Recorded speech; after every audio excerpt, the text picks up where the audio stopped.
भक्तगणों, आज आपको वाल्मीकि रामायण में श्री राम का सीता के प्रति मंदाकिनी नदी की शोभा का वर्णन की कहानी बताऊंगा। आप इसको ध्यानपूर्वक सुने और इस चैनल को लाइक करें, सब्सक्राइब जरूर करें। सुनिए। तदनंतर उस पर्वत से निकलकर कौशल नरेश श्री रामचंद्र जी ने मिथिलेश कुमारी सीता को पूर्ण सलीला और रमणीय मंदाकिनी नदी का दर्शन कराया और उस समय कमल नयन श्री राम ने चंद्रमा के समान मनोहर मुख तथा सुंदर कटी प्रदेश वाली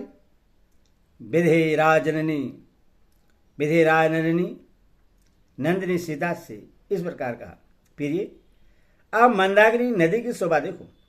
हंस और सारसों से सेवित होने के कारण यह कितनी सुंदर जान पड़ती है। इनका किनारा बड़ा ही विचित्र है। नाना प्रकार के पुष्प इनकी शोभा बढ़ा रहे हैं। फल और फूलों के भार से लदे हुए नाना प्रकार के तटवर्ती वृक्षों से घिरी हुई और मंदाकिनी कुबेर की सौगंधित सरोवर की भांति सब ओर से शोभित हो रही है। हिरण्य के झुंड पानी पीकर इस समय यदि भी यहाँ का जल गदला कर गए हैं, तथापि इसके रमणीय घाट मेरे मन को बड़ा आनंद दे रहे हैं।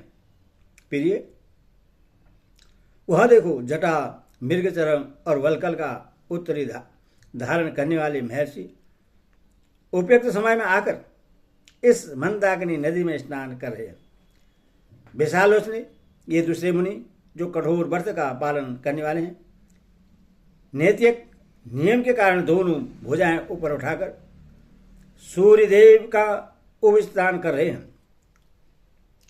हवा के झोंके से इनकी शिकाएं झूम रही हैं। अतएव जो मंदाकिनी नदी के उभय तटों पर फूल और पत्ते बिखेर रहे हैं, उन वृक्षों से उपलक्षित हुआ यह पर्वत मानो नृत्य सा करने लगा है। देखो, मंदाकिनी नदी की कैसी शोभा है। कहीं तो इसमें मोतियों के समान स्वच्छ जल बहता दिखाई देता है, कहीं यह ऊंची कंगारों से ही शोभा पाती है। यहाँ का जल कंगारू में छिप जाने के कारण दिखाई नहीं देता है और कहीं सिद्धजन इसमें अवगाहन कर रहे हैं, तथा यह उनसे व्याप्त दिखाई देता है। सूक्ष्म कटी प्रदेश वाली सुंदरी देखो, वायु के द्वारा उड़ाकर लाए हुए एक ढेर के ढेर फूल किस तरह मंदाकिनी दोनों तटों पर फैले हुए हैं और वे दूसरे पूर्ण समूह कैसे पानी पर तैर रहे हैं। कल्याणी, देखो तो सही, ये मीठी बोली बोलने वाले चक्रवाक पक्षी सुंदर कलरव करते हुए किस तरह नदी के तटों पर आरूढ़ हो रहे हैं। शोभने, यहाँ जो प्रतिदिन चित्रकूट और मंदाकिनी का दर्शन होता है, वह नित्य निरंतर तुम्हारे दर्शन होने के कारण अयोध्या निवास की अपेक्षा भी अधिक सुखद जान पड़ता है।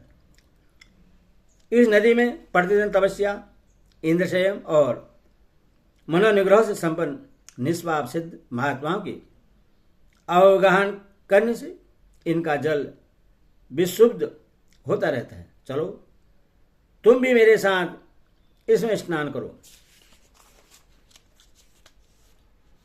भामिनी सीधे एक सखी दूसरे सखी के साथ जैसे क्रीड़ा करती है, उसी प्रकार तुम मंदाकिनी नदी में उतरकर इसके लाल और श्वेत कमलों को जल में डुबोती हुई इसमें स्नान क्रीड़ा करो।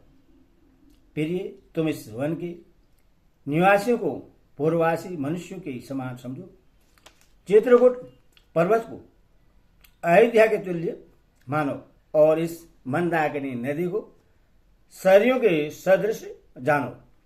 विधे नंदिनी, धर्मात्मा लक्ष्मण सदा मेरी आज्ञा के अधीन रहते हैं और तुम भी मेरे मन के अनुकूल ही चलती हो, इससे मुझे बड़ी प्रसन्नता होती है। प्रिय, तुम्हारे साथ तीनों काल स्नान करके मधुर फल मूल का आहार करता हुआ मैं न तो अयोध्या जाने की इच्छा रखता हूं और न राज्य पाने की ही। जिसे हाथियों के समूह मथ डालते हैं तथा सिंह और बानर जिसका जल पिया करते हैं, जिसके तट पर सुंदर पुष्पों से लदे वृक्ष शोभा पाते हैं तथा जो पुष्प समूहों से अलंकृत हैं, ऐसी इस रमणीय मंदाकिनी नदी में स्नान करके जो गलाने रहित और सुखी न हो जाए, ऐसा मनुष्य संसार में नहीं है। रघुवंश की वृद्धि करने वाले श्री रामचंद्र जी मंदाकिनी नदी के प्रति ऐसी अनेक प्रकार की सुसंगत बातें कहते हुए नील कांति वाली रमणीय चित्रकूट पर्वत पर अपनी प्रिय पत्नी सीता के साथ विचरने लगे। इस प्रकार श्री वाल्मीकि वेद आदि रामायण आदि काव्य के अयोध्या कांड के 95 सर्ग पूरा हुआ। बोले जियावर रामचंद्र की जय, बोले पवन हनुमान की जय।